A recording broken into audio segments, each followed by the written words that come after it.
you doing? You guys alright? That's good. Welcome back to a new video. Wait, hold on. Before we get started, I gotta show you this.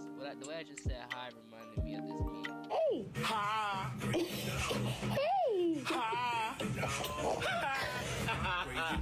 What is good? I'm back with another video. My name is DK Supreme, and I just decided to start reacting to stuff because I wanted to create my reaction channel. But you know, I'm merging it all together. So today I am reacting to Llama art short films. So if you guys really want to see more of this or more reaction from me, hit the like button. Let's hope, guys, let's get this video to at least 50 views.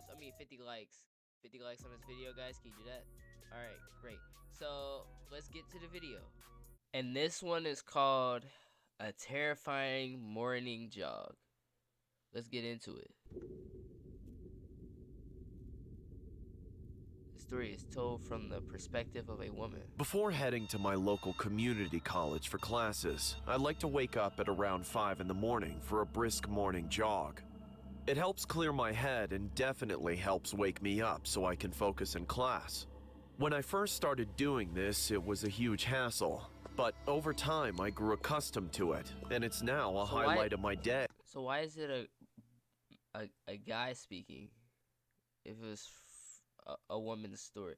I don't know. This is something I'm new to. Come on now. All right, let's get back into it.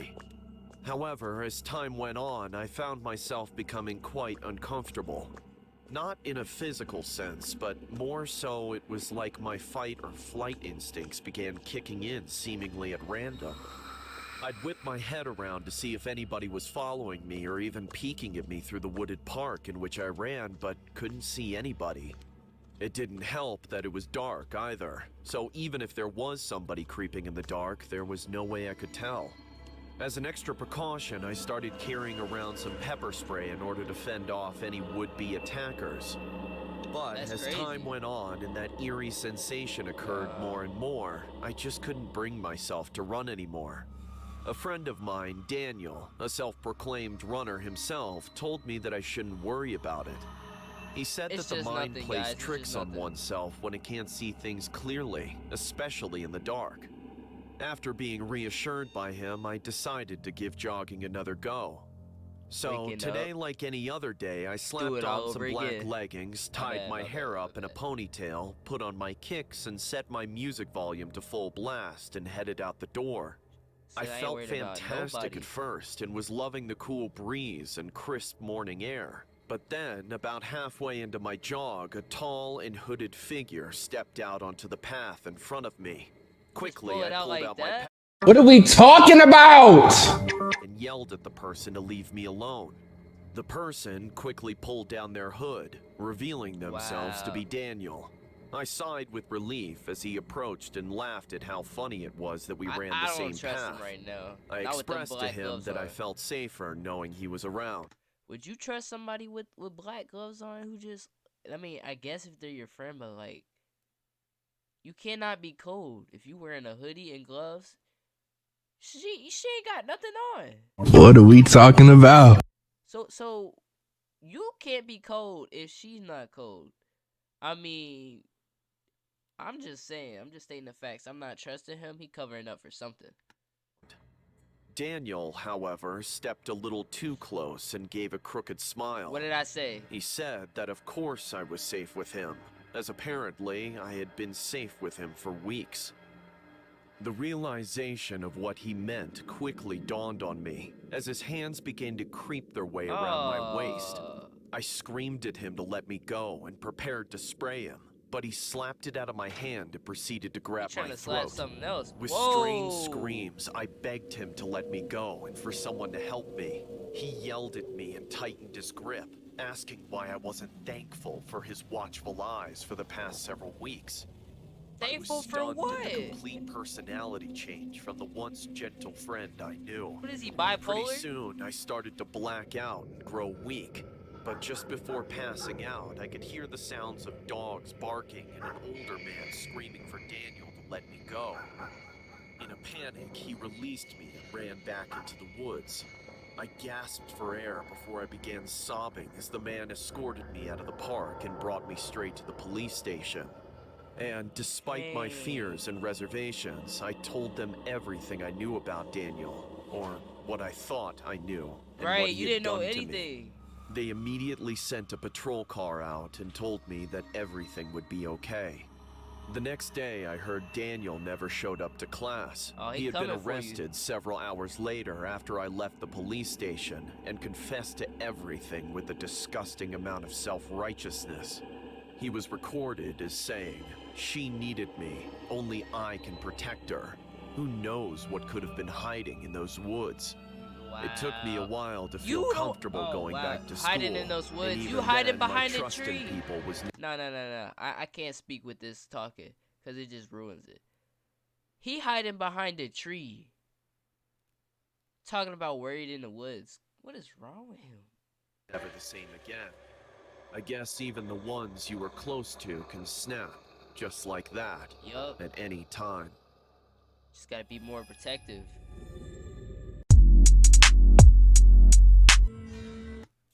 And this, guys, we're on to the next one. This one is called A Close Call. Alright. I mean, I don't know what else to say, so let's get into it. I had just reluctantly returned home from an extended vacation trip to Japan. After experiencing delicious food beyond compare, a beautiful country, and spending time with amazing people. Needless to say, I was a bit depressed about coming home. Fire. On my first day back home, I went straight to my bedroom and passed out before doing anything else. Rather, I didn't have the energy to do anything else. It was probably for that reason that I failed to notice subtle hints that my home was not as lonely without me as I believed. Oh, no. Hours later, I awoke in the middle of the detail on night that- to the on that sound of wood. scuttle What are we talking about? floorboards creaking. On the Understandably ground. Yeah, confused, I got floorboards. out There of we bed go. and made my way into the hallway that was connected to both the living room and kitchen. Cautiously, I crept my way through the darkness, groping the wall next to me for balance in my tired state as I trudged forward. I, however, made the fatal mistake of stepping onto one of the loudest boards in the hallway, alerting whoever or whatever was lurking in the shadows of the next room. It was nothing good. I Oh, paused, never as mind. did the entity in the What next is room, that? The Grim before Reaper? a whoosh of air was heard as they retreated into whatever crevice they had come out of.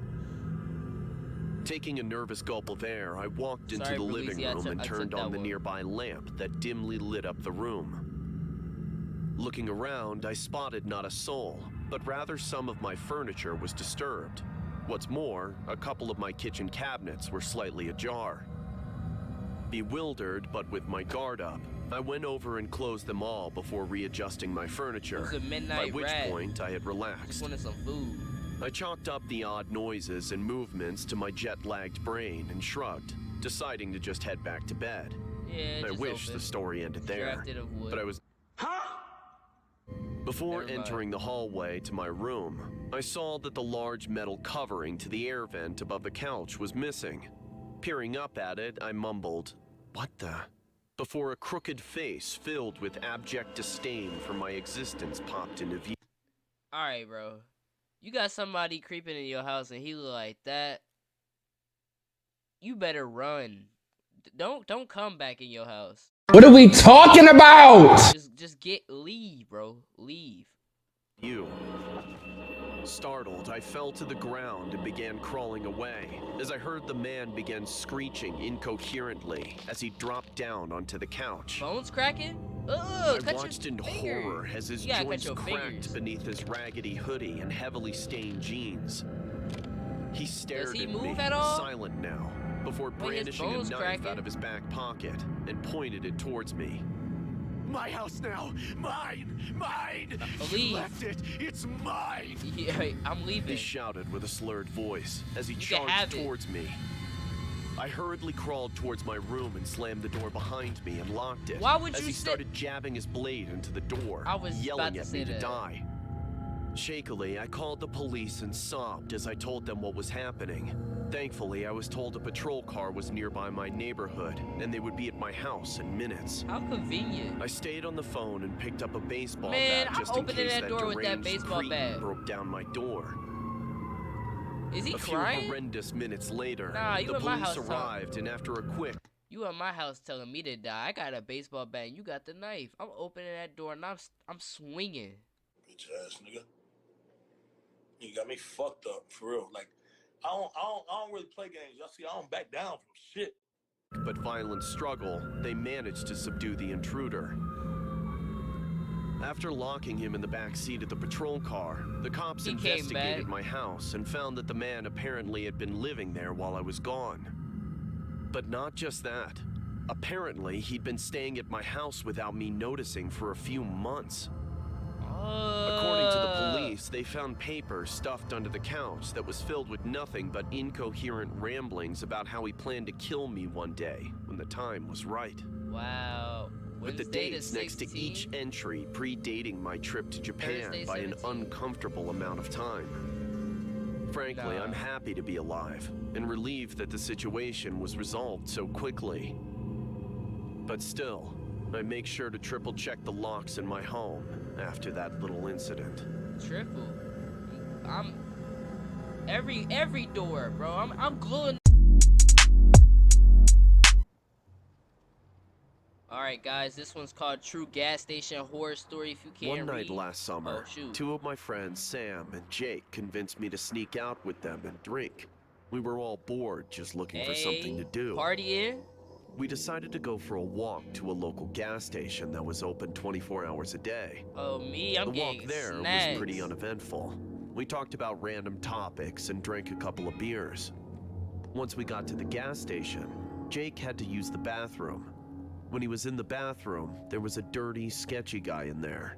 Jake struck up a conversation with this guy. Ugh. It was pretty This beer normal, look except bummy. when the guy asked why he was out so late and if he was by himself. Jake brushed it off as the guy was just trying to tell him to stay safe. We bought some snacks and we noticed the guy following us around while he was talking to someone on his phone. Okay, he talking to somebody on the phone. You gotta instantly go, like, and then y'all sitting there? No. And if y'all walked, y'all crazy. Y'all gotta ride y'all bikes, cause then they can't keep up. I mean, well, I guess you ain't got nothing. You ain't got nothing. I mean, Left soon after, and on the way back, we sat on the side of the road and talked for a while as we drank some more. It was pitch black by now because there are no street lights in the area. We saw a car coming down the road, which was no big deal. We sneak out pretty It's him. often, and we've never had any real problems. Cars usually just drive by. This time was different. The car was that spun drift? around This ain't in the Fast road and Furious. pulled up right next to us on the street, and two guys got out. We ditched the beers, got up, and sprinted down the street. Jake and I hid behind an RV, while Sam Y'all just- hopped a fence. wow. The two men looked dirty, like they hadn't showered in days. We watched the two guys for a little while, which is when we noticed that one of them had a gun in his hand.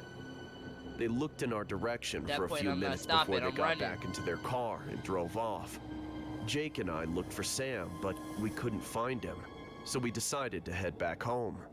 We thought we had lost them, Call 'em. but on the way back we turned a corner, and those same guys were sitting in the car, waiting there.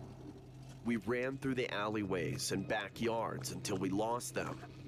Every few minutes, we saw the car driving slowly down a street or alleyway in the distance, and we would hide. Llama Eventually, Cafe? we made it back, That's and fire. Sam messaged to tell us that he got followed by a different car, but he made it home safe. It's that's been good. almost a year That's since that night. We're always more cautious when we go out, and Sam still has nightmares about being abducted. I don't know for sure if the guy Abducted? from the bathroom had anything to do with it, but we believe that did. he's somehow connected to it. Yes, sir. Alright guys, this is the end of the video. If you guys enjoyed this video, please leave a like. If you are new, hit the subscribe button. And until next time, I guess I'll see you guys later. Peace.